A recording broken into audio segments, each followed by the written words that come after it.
Hello! Hi అందరికీ. Welcome to my channel. It's me Rajeshwari. ఇంట్లోనే స్వచ్ఛమైన నెయ్యి ఎలా ప్రిపేర్ చేసుకోవాలో చూద్దాం.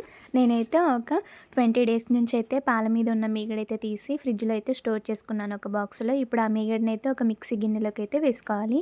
ఈ విధంగా మిక్సీ గిన్నెలోకి వేసుకొని దీనిలోకి కూలింగ్ వాటరే యూజ్ చేయాలి. కూలింగ్ వాటర్‌తో యూజ్ చేస్తే మనకి మీగడ అనేది మంచిగా వస్తది. ఈ విధంగా కూలింగ్ వాటర్ పోసుకొని మూత పెట్టేసి మనమైతే మిక్సీ పట్టుకోవాలి. ఈ విధంగా మిక్సీ పట్టిన తర్వాత మళ్ళీ ఒకసారి కూలింగ్ వాటర్ పోసుకొని కొంచెం మళ్ళీ ఒకసారి మిక్సీ పట్టుకుంటే మనకి మీగడ అనేది సపరేట్‌గా ఈ విధంగా అయితే వస్తది వీడియోలో చూపించిన విధంగా. ఇప్పుడు మనం ఒక గిన్నె తీసుకొని ఈ మీగడ మొత్తం ఒక గిన్నెలోకైతే వేసుకోవాలి. ఈ విధంగా వేసుకున్న తర్వాత ఈ మీగడని మళ్ళీ ఒకసారి మనం వాష్ చేసుకోవాలి. చూడండి ఎంత గట్టిగా వస్తదో. ఇట్లా కూలింగ్ వాటర్ పోసుకుంటే మీగడ అనేది మంచిగా సెపరేట్‌గా మనకైతే చక్కగా వస్తది.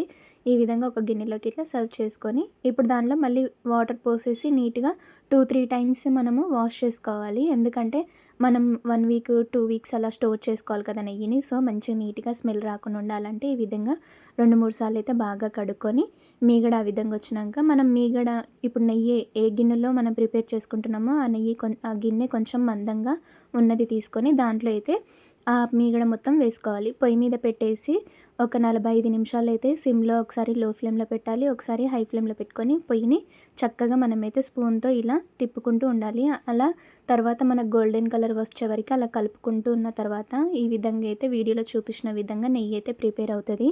తర్వాత లాస్ట్‌కి ఇలా థిక్ గోల్డెన్ కలర్ వస్తే మనకైతే నెయ్యి ఇక్కడైతే రెడీ అయిపోయింది. ఈ విధంగా వచ్చిన తర్వాత పొయ్యి ఆపేసి మనం కొద్దిగా చల్లారిన తర్వాత పొయ్యి మీద నుంచి పక్కన పెట్టుకొని ఒక గాజు గ్లాస్ తీసుకొని దాంట్లో వడకట్టుకొని మనమైతే నెయ్యినైతే పోసుకోవాలి.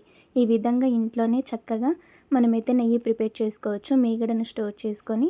మీలో ఎంతమందికి నెయ్యి అంటే ఇష్టమో చెప్పండి. ఇలా వేడి వేడి అన్నంలో నెయ్యేసుకొని, కారం పొడి ఏసుకొని తింటే చాలా టేస్ట్‌గా ఉంటది. మీకు ఈ వీడియో నచ్చినట్లయితే లైక్ చేసి, షేర్ చేసి, సబ్స్క్రైబ్ చేసుకోండి. Thank you for watching.